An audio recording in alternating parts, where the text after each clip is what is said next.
Hello guys, welcome back again sa ating YouTube channel na The Action Man. Una sa lahat, mega love shoutout po sa lahat ng mga kakampeng at sa mga hindi man mga kakampeng. Kung interesado ka sa bidyong ito, patapusin mo na hanggang dulo at huwag nyo nang kalimutan na i-like at i-share ang ating video para malaman naman ng iilan sa ating mga kababayan na nagtutulog-tulugan sa katotohanan.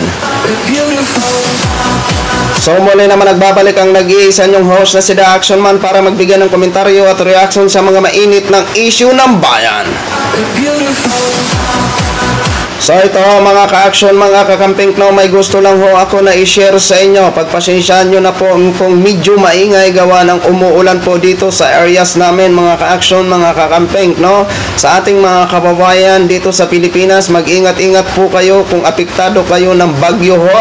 Lalong-lalo na po sa lugar ng Bicol, sa ating mga kababayan dyan, mag-ingat po kayo lagi dyan. Sana po ay nasa mabuti lang po kayong kalagayan sa panahon ngayon na kayo po ay may bagyo dyan. Pero dito sa area namin ay apektado nga po mga ka-action, mga kakampeng. Kaya medyo may lagas-las kayo na naririnig sa ating audio ho mga ka-action.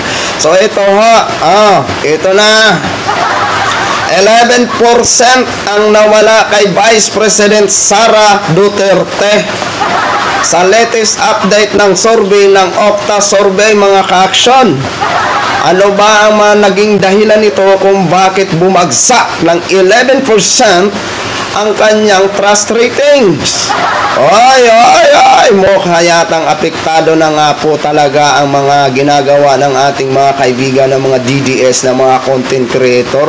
Mukha ito yata ang mga DDS na mga content creator ang sisira sa karera ng Vice President sa politika. Okay? Diba?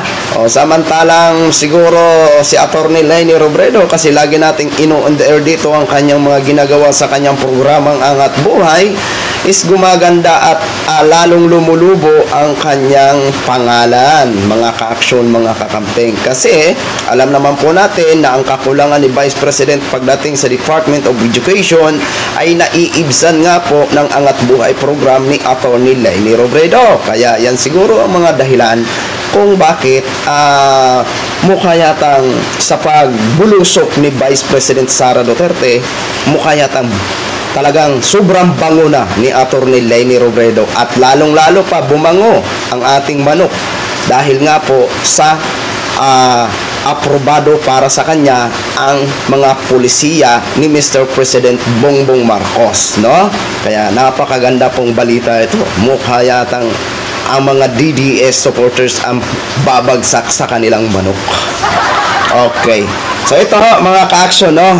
Ito man si Mr. President, bumagsak din ng 6%. Pero halos kalahati kay Sara. 11% talaga ang kay Vice President. Ano ba ang mga cause nito? Bakit gumanito ang kay Sara Duterte? Mamaya, basahin ho muna natin, ha? Ito ho, mga ka-action. Ayan po, ha? Basahin po natin. Sara ratings dip below Marcos Okta. Naka-upload po ito noong May 21. So days pa lang ang nakaligad. May 21, 2024 sa ganap na alas 12 ng umaga ho mga ka-action. Okay, ano ba ang naging cause nito mga ka-action? Unahin po muna natin tong kay Mr. President. Manila, Philippines, for the first time since their election in 2022, in 2022, ayan. Vice President and Education Secretary Sara Duterte obtained lower satisfaction and trust rating than the President Marcos in the quarterly survey conducted by the Okta Research Group. Although considered as statistically tight, Duterte ratings are both 1 point lower than those obtained by Marcos result of Okta March 24 to 27 survey. Okay. Marcos obtained a satisfaction rating of 65%, down 6 points from the 71%. Magmula naman si Mr. President sa 71, bumaba siya papuntang 65%. So ang nawala lang sa kanya is 6% lang. Okay. Percent he obtained in a similar survey conducted in December 2023, those who were dissatisfied with his performance increased from 9% to 14%. Yan po ang kay Mr. President Bongbong Marcos. Mula nung December is medyo okay ang kanyang ratings at ito nga po bumaba ng 6%, pero napakano lang po yan, 6% lang po ang nawawala. Dito naman tayo kay Vice President Sara Duterte. Ito ang mas matindi ang kay Vice President Sara Duterte. Duterte meanwhile obtained a satisfaction ratings of 64%, down 11 points from 75%. Magmula naman si Vice sa 75 to 64%. So nawala sa kanya ang 11 points. Ayan ha. Ayan na. Sana ba tayo? 75% in December 2023. Her dissatisfaction rating increased from 7% to 13%. In terms of trust, Marcos obtained a rating of 69%, down 6 points from 75% in December 2023. Distrust with the president increased from 8% to 10%. Ayun, mga ka-action, mga ka-campaign. Okay? Nawala kay Mr. President ang 6%. Okay lang po yan. Maliit lang po yan. At least ang bumuboto dito kay Mr. President Bongbong Marcos sa nasabing trust rating ay magmula naman sa 3 kalugaran: Luzon, Visayas at Mindanao. Unlike dito kay Vice President Sara Duterte na ang nakukuha niya na malaking points o boto parting Mindanao ho, mga ka-action. Mahina po siya sa Luzon at Visayas ho, mga ka-action, mga kakampi. Bakit nga ba nagkaganito po, no? So, ang isa sa mga nakikita ko po dito kung bakit 11% ang pagbulusok ng kanyang trust rating, dito nga po sa mga ginagawa ng kanilang mga rally, isa yan sa makaapekto sa kanyang karera bilang isang politiko, no? Kasi nga po kung ano-ano na naman kasi ang mga sasabihin sa mga maisog rally, na halos paulit-ulit na lang ang kanilang mga sinasabi na kesyo bangag, kesyo etc. dito kay Mr. President Bongbong Marcos, no, na hanggang ngayon mapawalang saysay yung nasabing PDLX. At isa po yung PDLX na pangalawa po yan na magiging cause sa pagbagsak ni Vice President Sara Duterte sa kanyang ratings. At lalong-lalo na din po sa malaking crisis nga po ng DepEd na hanggang ngayon is wala pang konkretong solusyon kung ano nga ba ang kanyang plano para maibsan ang crisis na kinakaharap ng Department of Education, no? Kaya ito po, masasabi natin na pabagsak si Sara. Ang ginagawa naman ng Angat Buhay program, kahit wala siyang kinalaman sa politiko, masasabi natin na talagang grabe ang paghanga dito sa Angat Buhay program. Kasi siya po ang nakakapag-donate ng mga eskwelahan, no? Hindi lang isa, kung hindi marami-rami na rin ang naibigay ng Angat Buhay program na kung saan ibinibigay ang eskwelahan doon sa pinaka-importanting lugar na kulang ng classroom. Bagkus hindi man nabigyan ng Angat Buhay program ang lahat ng nangangailangan, pero paunti-unti ho binibigyan ng aksyon ng Angat Buhay program, 'di ba?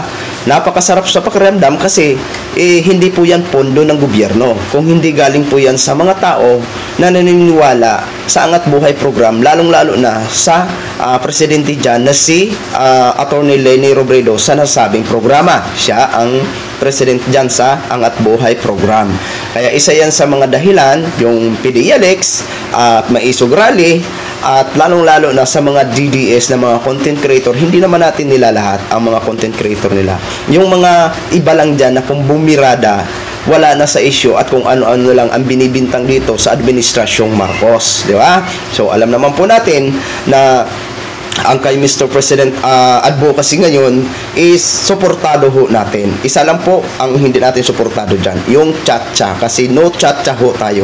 Pero sa ibang mga mga programa, lalong-lalo na sa pakikipaglaban sa West Philippine Sea at sa pamimigay ng mga ayuda na apektado ng mga tagtuyot ng mga nakaraang buwan, is hinahangaan po natin dahil yan naman ang gusto natin na gawin ng Administrasyong Marcos. Okay? At yung mga pambansang pabahay, may napatunayan na din kasi isa din ako sa magpapatunay na may napaitayo na, may naipagawa na ang mga pambansang pabahay dito sa lugar ng Cavite at may mga nakabenepisyo na nga ho, no? Kaya dito kay Sara talaga kung ganito ng ganito talagang patuloy ho talaga ito na na babagsak ang kanyang pangalan kasi una-una diyan pandagdag pa pala natin yung hindi niya pagbigay ng mga comment sa issue ng West Philippine Sea na halos talagang grabe na ang mga ginagawa ng Chinese, lalong-lalo na po ngayon na nagpatupad sila ng batas na huhulihin na nila starting sa June 16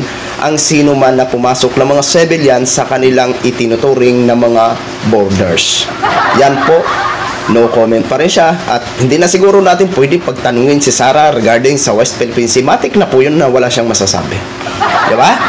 Kaya yan ang isa sa mga nakakalungkot isipin na ikaw ay isang leader tapos yung mga cause na nagiging pabagsak ka mahirap po yun, di ba?